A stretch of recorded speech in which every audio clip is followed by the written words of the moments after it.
रक्त को बनाने के लिए आयरन की आवश्यकता तो होती है, लौह लवण की आवश्यकता तो होती है, लेकिन साथ में हमें फोलिक एसिड, विटामिन D12 और विटामिन C की भी आवश्यकता होगी।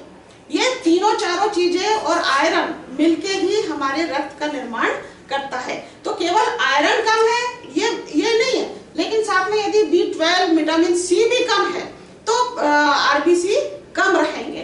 तो हमारे खाने में आपको विटामिन C, B12 और फोलिक एसिड भी होना चाहिए। इसके अलावा इसकी एनीमिया होने का क्या होता है कि कई बार हम, जैसे कि अपन पढ़ते भी आए हैं, कोई बच्चे जो होते हैं या महिलाएं होती है, किशोरी, कुछ विशेष ही चीजों को खाना पसंद करते हैं और दूसरी हर चीज को खाना पसंद नहीं करते हैं।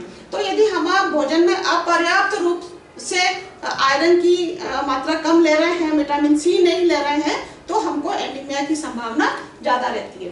किसी कारणवश हमारे शरीर से खून बहुत ज्यादा निकल गया है ना, कोई एक्सीडेंट हो सकता है हमारे साथ में, यदि प्रेगनेंसी के दौरान खून बहुत ज्यादा लॉस हो सकता है, तो इस कारण से भी यदि हमारे शरीर से खून ज्यादा मात्रा में निकल गया है तो भी एनीमिया हो सकता है। इसके अलावा यदि हमारी कोई शल्य ऑपरेशन हुआ है और इस ऑपरेशन के दौरान भी यदि लॉस ऑफ खून हुआ है, खून का या ब्लड का लॉस ज्यादा हुआ है, तो भी एनीमिया की संभावना ज्यादा रहेगी। महिला और किशोरियों में जो पीरियड के दौरान या शिशु के जन्म के दौरान यदि रक्त की हानि ज्यादा हो जाती है तो एनीमिया उत्पन्न हो सकता है।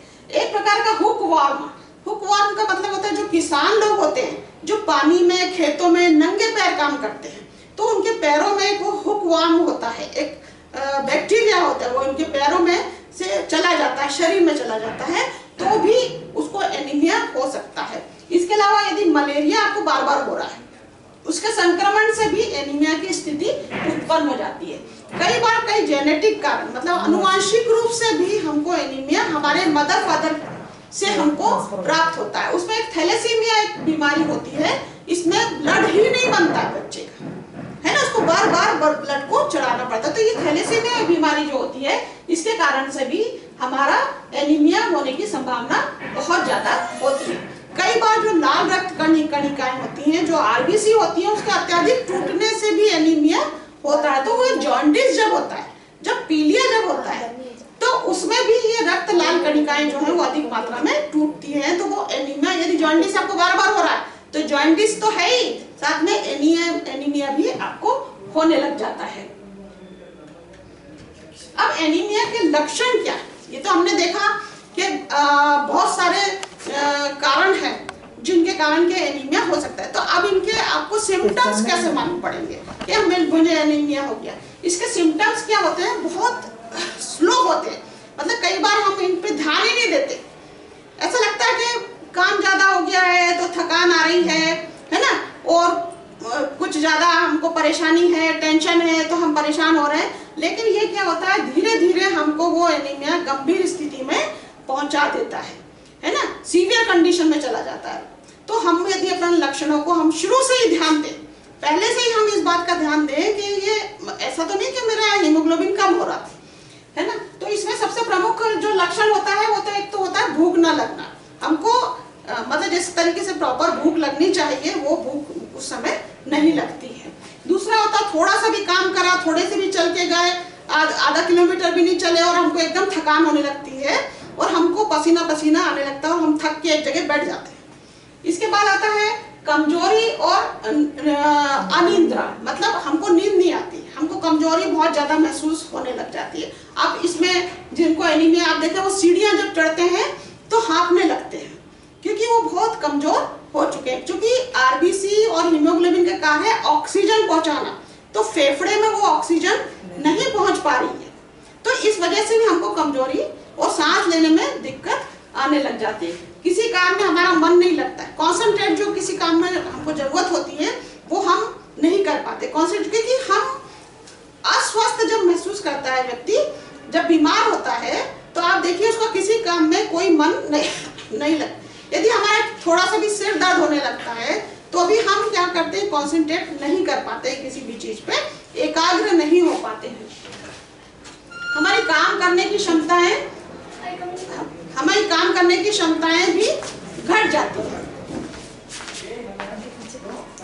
काम करने की क्षमता भी हमारी यहाँ पर कम होने लगती है, क्योंकि हम कोई भी काम ठीक प्रकार से नहीं कर पाते हैं। चक्कर आते हैं विशेष रूप से जब हम लेटते हैं और एकदम उठते हैं, है ना। तो आपने देखा होगा कि कई बार हमको एकदम से चक्कर आते हैं, है ना। ऐसा लगता है कि अरे एकदम सिर घूम गया, होता है। तो अभी हम टेस्ट कराए ना आप लोगों का, तो आप में सब में आपको एनीमिया निकलेगा, है ना। जब हम एकदम से उठते हैं या लेटते हैं या एकदम से उठेंगे तो हमको एकदम से चक्कर आने लग जाते हैं। इसके बाद आता है इसमें हृदय की गति बहुत तेज हो जाती है, हाथ पैरों में सूजन आ जाती है, त्वचा का रंग सफेद हो जाता है, आंखें और त्वचा का रंग, तो कई बार क्या कहते हैं ये तो बहुत गोरी हो गई है ना, उसका रंग कितना साफ हो गया है। ये सिम्टम है आपके एनीमिया होने के। क्योंकि क्या होता है कि हमारे शरीर में हीमोग्लोबिन बहुत लो होता चला जा रहा है, तो एकदम सफेदी आ जाती है, जीभ और नाखून के अंदर एक सफेद परत चढ़ जाती है और कमजोरी और घबराहट बहुत ज्यादा होने लगती है। ये सिम्टम है आपके एनीमिया के। ये सिम्टम यदि आपको होते हैं तो आप डॉक्टर को दिखाएं, अपना ब्लड टेस्ट करवाएं।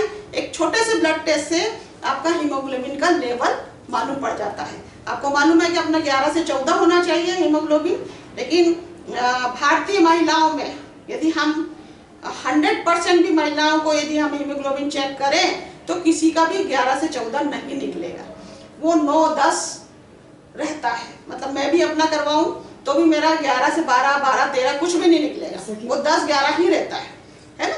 तो इस प्रकार से हीमोग्लोबिन के ये मतलब एनीमिया के ये लक्षण है। यदि आपको ये होते हैं तो निश्चित रूप से आप उसको डॉक्टर को दिखाएं।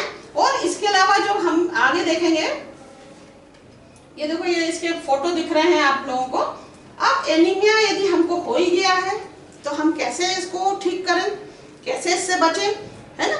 तो एनीमिया एक ऐसी बीमारी है जो आपके खान पान से रिलेटेड होती है ना।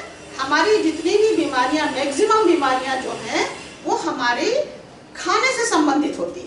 यदि हम अपनी जीवन शैली को, अपने आहार को, अपने पोषण को सुधार लें, व्यवस्थित कर लें, तो हम बहुत सारी बीमारियों से बच जा सकते हैं। जैसे अधिकतर असंतुलित भोजन के कारण एनीमिया होता है, तो हम अपनी जीवन शैली में थोड़ा सा भी परिवर्तन लाते हैं तो हम एनीमिया या खून की भी जो कमी की जो बीमारियां हैं जो बहुत ज्यादा मात्रा में है उनसे हम बच सकते हैं।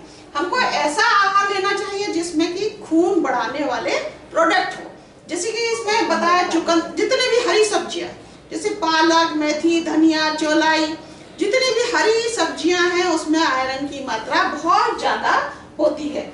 आंवला है, गुड़ है, अनार है ना, इनमें हम बथुआ है, इनमें आयरन की मात्रा बहुत ज्यादा होती है।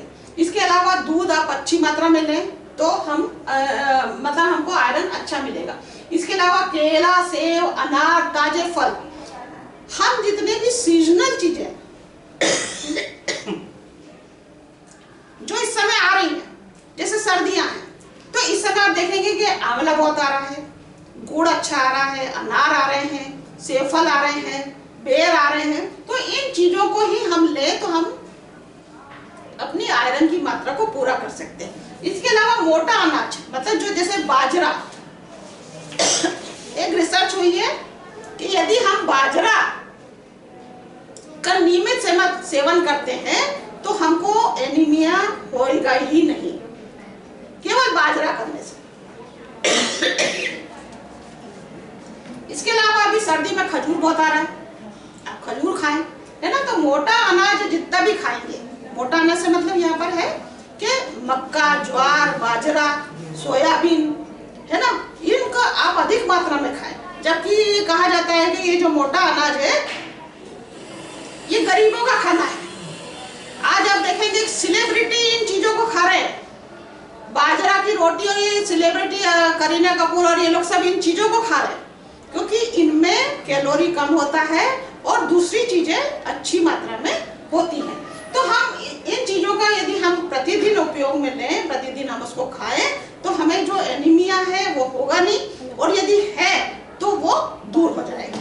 इसके अलावा जैसे मैंने शुरू में कहा कि विटामिन सी, B12 और फोलिक एसिड भी आपको बराबर मात्रा में लेना है। विटामिन सी हम जब लेते हैं तो हमारे पास जैसे आंवला है, खट्टे जितने भी फल हैं उनमें विटामिन, टमाटर है, संतरा है, मौसम्बी है, तो इनमें हम है बेटा। इनमें हम यदि हम इनको बराबर लेते हैं, मात्रा में लेते हैं, तो हम अपनी एनीमिया की बीमारियों को दूर कर सकते हैं। इसके अलावा जैसे मैंने कहा कि अपने जीवन शैली को सुधारें, तो हम इसके लिए हम जैसे अपना योगा अभ्यास करें, शवासन करें, सूर्य नमस्कार करें। सूर्य नमस्कार में 21 आपकी पूरी गतिविधियां हो जाती है। तो एक मतलब आप सूर्य नमस्कार कर लेते हैं तो आपको दूसरी कोई भी शारीरिक योगा अभ्यास करने की जरूरत नहीं होती है ना। तो रामदेव बाबा आप देखेंगे कि बहुत योगा अभ्यास की बात करते हैं और वो बहुत जरूरी है, बात नहीं गोपाल। तो इस प्रकार से शवासन है, सूर्य नमस्कार है। इसके अलावा आप सुबह और शाम यदि धूप में भी टहलते हैं तो विटामिन डी भी आपको मिलता है। तो इस प्रकार से यदि हम अपनी डाइट में परिवर्तन करें, अपने आहार में परिवर्तन करें, अपनी जीवन शैली में परिवर्तन करें, तो हम एनीमिया से बच सकते हैं।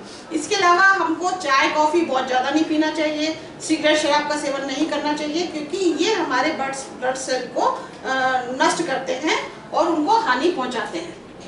इसके बाद हम एक दिन का आहार आयोजन यहाँ आपको बताना चाहते हैं। इसमें इसमें बहुत सारे ऑप्शन हैं। ये सिर्फ एक उदाहरण के तौर पे आपको बताया जा रहा है कि यदि हम इस प्रकार का डाइट प्लान करें अपने एक दिन का, विशेष रूप से जो यंग लड़कियां हैं, जो गर्ल्स हैं और गर्भवती महिलाएं हैं, छोटे बच्चे हैं जिनको एनीमिया की संभावना बहुत ज़्यादा मात्रा में है, तो उनको हम अपने डाइट में इस प्रकार से रखें। जैसे कि सुबह उठते से ही नींबू और शहद में आयरन होता है, तो यदि हम गुनगुने पानी को नींबू और शहद से लेते हैं सबसे सुबह उठते से ही, उसके बाद हम ब्रेकफास्ट करते हैं, अपना नाश्ता लेते हैं, तो उसमें नाश्ते में है संतरे का रस है, या आप 1 गिलास ले, प्लस दूध और दलिया ले सकते हैं। ऑब्लिक मतलब दूध दलिया नहीं लेना है तो आप 2 ब्रेड मक्खन लगा के ले सकते हैं। आपने देखा होगा कि उदाहरण में हमने बताया था कि दूध के प्रोडक्ट जितने भी हैं, दूध और दूध के प्रोडक्ट में आयरन की मात्रा बहुत ज्यादा होती है, तो आप ब्रेड लगा के 2 मक्खन लगा के ब्रेड ले सकते हैं। यदि ये नहीं लेना चाहते तो वेजिटेबल उपमा लें। वेजिटेबल उपमा जो रवे से बनाई जाती है, उसमें आप विभिन्न प्रकार की सब्जियों को डाल सकते हैं। जैसे आप गाजर डाल दीजिए, प्याज डाल दीजिए, आलू डाल दीजिए, मटर डाल दीजिए, मूंगफली डाल दीजिए, तो ये क्या हो गई वेजिटेबल उपमा, आपकी सारी सब्जियां भी उसके अंदर आपकी आ जाती है। यदि आपको ये पसंद नहीं तो वेजिटेबल पोहा बनाएं आप, उसमें आप मूंगफली डाल सकते हैं, मूंगफली में भी आयरन होता है, तो मूंगफली के साथ में आप आलू प्याज डालें, मूंगफली डाल दें। तो इस प्रकार से हम इनमें से कोई भी एक नाश्ता ले सकते हैं। इसके अलावा आपको जो पसंद है, जैसे कि हमको पराठे पसंद है, तो हम भर के पराठे, मेथी के पराठे खा सकते हैं, है ना, पालक के पराठे खा सकते हैं, तो इनको हम भर के आप उसका भी सेवन कर सकते हैं। तो इसमें ये ऑप्शन एक एग्जाम्पल के तौर पर है। इसके अलावा आपको जो पसंद आता है, लेकिन आप ये देखें कि किन चीजों में आयरन की मात्रा ज्यादा है, उसको ही यहाँ पर लाएं। इसके बाद 11 बजे खाना खाने से पहले, लंच से पहले हम थोड़ा सा और लें अंकुरित चाट। आप जैसे मूंग है, चवले हैं, चने हैं, किसी को भी अंकुरित करके उसको बॉईल करके उसमें आप डिफरेंट टाइप के आपके टमाटर है, ककड़ी है, प्याज है ना, इनको आप बीन से इनको डाल के आप ले सकते हैं। उसमें नमक डाल दीजिए, नींबू डाल दीजिए, काला नमक डाल दीजिए, तो वो टेस्टी भी हो जाएगा, खाने में भी अच्छा लगेगा और टेस्टी हो जाएगा। प्लस 1 गिलास छाछ। विक्रम एक बार इनको भी। इसके अलावा हम 1 गिलास छाछ भी हम इसके साथ में ले सकते हैं। जैसे कि अभी आपने उसमें पढ़ा होगा कि आहार में अपन दूध और दूध से बने प्रोडक्ट को भी ले सकते हैं, तो हम यहाँ पर देख रहे हैं हम छाछ को भी ले सकते हैं यहाँ पर। तो इसी प्रकार से हम 1:30 बजे अपना भोजन लें, आपका लंच है या दोपहर के खाने का समय जब आता है, तो उस समय हम देखेंगे चोकर युक्त आटे की रोटी लें, दाल पालक लें या पालक लें, पालक पनीर की सब्जी ले सकते हैं, पनीर में भी आयरन की मात्रा ज्यादा रहेगी। 1 कटोरी चावल लें, प्लस मूंग की दाल लें। मूंग की दाल में भी आप पालक डाल सकते हैं, मेथी डाल सकते हैं, है ना। तो ये रिचनेस उसकी मतलब अपने को रिचनेस बढ़ानी है, आयरन से संबंधित जितनी भी हम कोशिश कर सकते हैं तो उसको हम यहाँ पर बढ़ाएं। प्लस 1 प्लेट सलाद लें। तो सलाद में आपने जैसे मैंने भी पहले भी बताया है कि जितना आप कच्चा सामान मतलब भोज्य पदार्थ को लेते हैं, फूड को लेते हैं, वो उतनी ही मात्रा में आप के अंदर जाता है। हम चीजों को यदि पकाते हैं तो बहुत सारे विटामिन पानी से खत्म हो जाते हैं। तो सलाद में हम गाजर, टमाटर, प्याज, ककड़ी, है ना, बीन्स है, चुकंदर है ना, चुकंदर का जूस पी लीजिए, चुकंदर काट के सलाद में ले लीजिए, चुकंदर का रस बना के आटे में डाल दीजिए। मतलब किसी भी तरीके से हम चुकंदर है इनको, अनार को, चुकंदर को, पालक को, मेथी को खाएं, कोशिश करें उसको खाएं। ठीक है। फिर लास्ट में हम 1 प्लेट खमन है